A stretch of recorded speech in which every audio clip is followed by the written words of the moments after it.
Yes.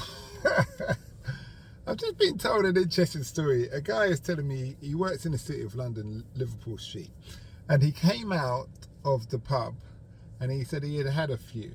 And he found a young guy on the street. And the young guy said, oh, he's just been mugged, he's had some issues, can he help him? So he said, yeah, okay. He said, yeah, if you just come with me, the young guy said. So as he followed him down the alley, next thing he feels is wallop, and this guy's out of nowhere just hit him with this tool or brick or whatever across his head. Now he's a big, strong guy, and he looked at him like startled, like what's happening? Then when he's like that 10-second delay is disappeared, he's like, so he's fought the guy and he's got the bit of him and knocked him out.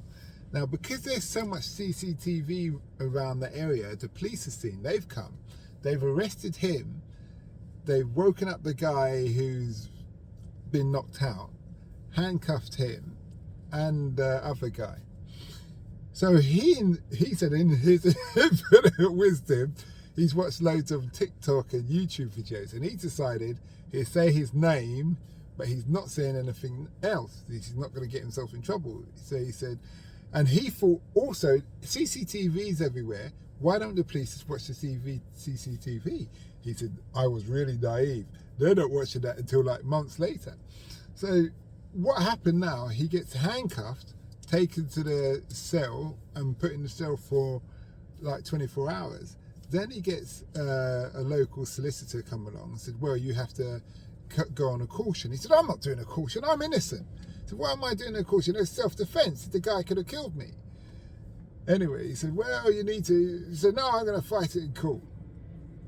So in the meantime, the judge has said to him, you're not allowed to go in the City of London. But he said, like, I work in the City of London.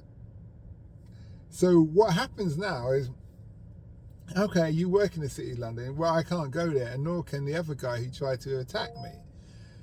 He said, so, what happened now? And nor can the other guy who tried to attack me.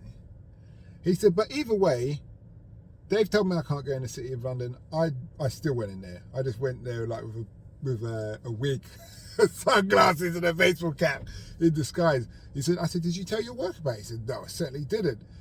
Because I work on the prisons, I can't have a criminal record to say, or any issue to say I've been in some altercation. Even if I am innocent, I'm not going to explain. So I just work from home.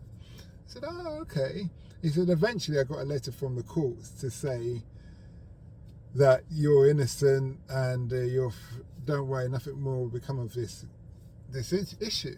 And he said, oh, okay, that's good. He felt really good and really relieved. I said, what did you learn from this? He said, don't be so naive.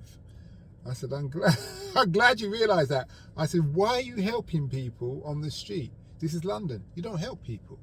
At the most, you call an ambulance. If it's a young child, you call the police. That's it. You don't start following down alleys or doing this or putting your hand in your wallet. You especially